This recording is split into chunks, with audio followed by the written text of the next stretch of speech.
Hi, welcome to my channel, Lux to O.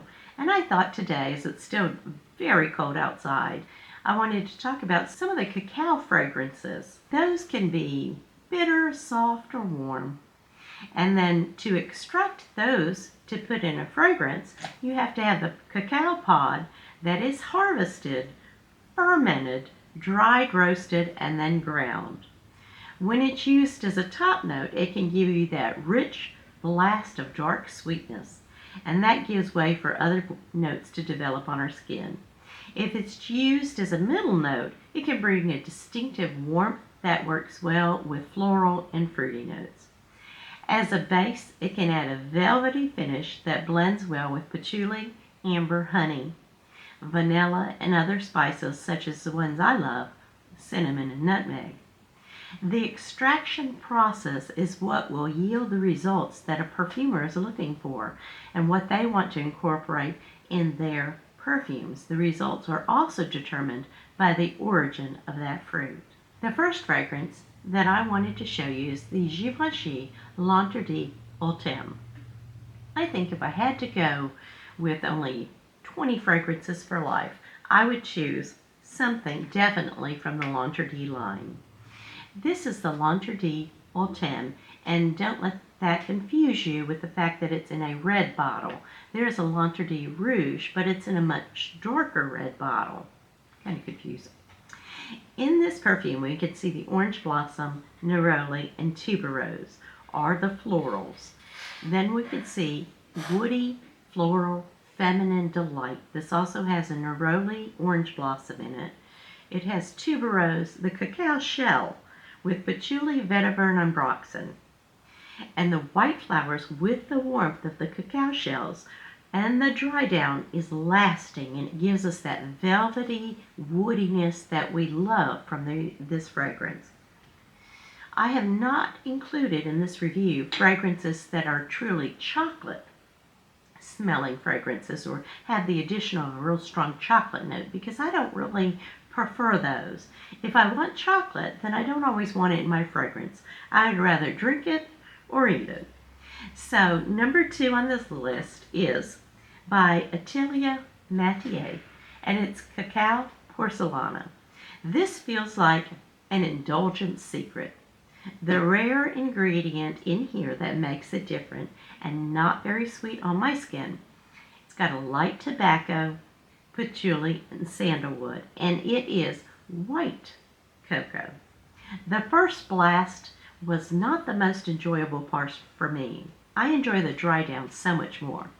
This is magical, powdery, soft, and gently caresses your skin. I don't find it draws compliments too much. It does promote, though, a sense of peace within me and a feeling that all is right in the world. This is a lovely, not sugary, delightful cacao scent.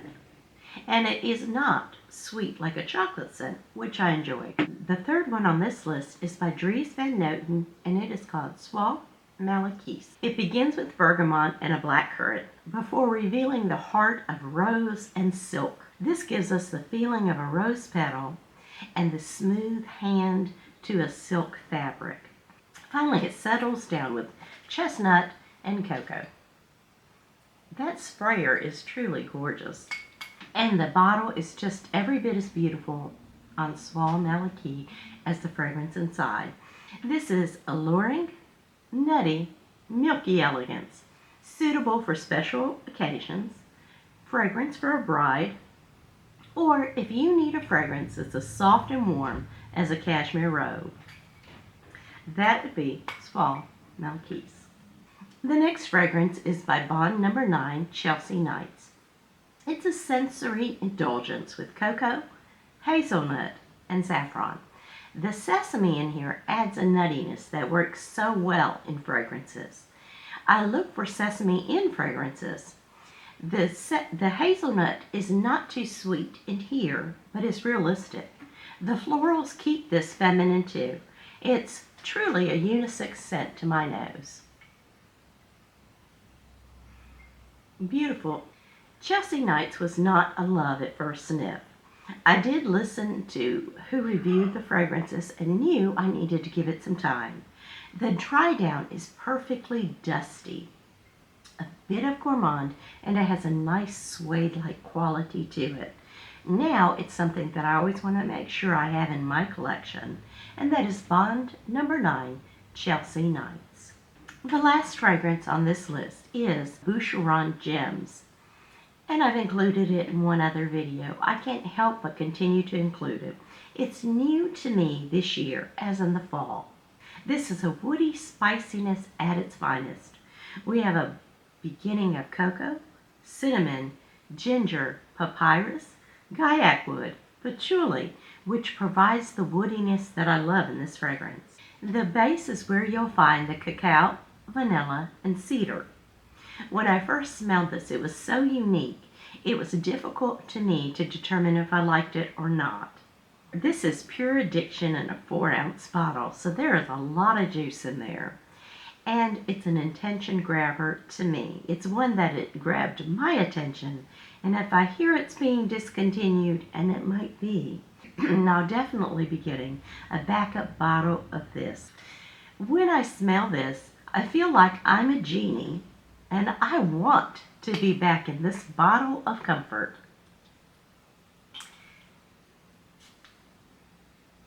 This is beautiful. My husband and I felt the same way about this when I first sprayed it. He did not like it at first sniff, and he said it was strange and too food-like. After a couple of weeks, I went to him and asked him what he thought of it now. He sniffed it and said, "Well, yeah, that's interesting." And that's how I felt. I told him that I loved it, and he said he could understand why, because there is something so intriguing about this. He said it is warm, and he said he wouldn't wear it on himself, but he very much liked it on me. And it is a beautiful fragrance that will always have a place in my top 10 collection for life. And I'm very comfortable saying that, because this is truly an addictive, alluring fragrance. Not for everyone, but definitely one worth getting your nose on. Thank you for joining me. Let me know what your cocoa fragrances are that you love, or do you prefer just a chocolate fragrance, and what you feel like that difference is on your skin. Please like and subscribe, share this video if you can think somebody else would enjoy it. Thank you so much for joining me, my fragrance friends, and I'll see you in my next video.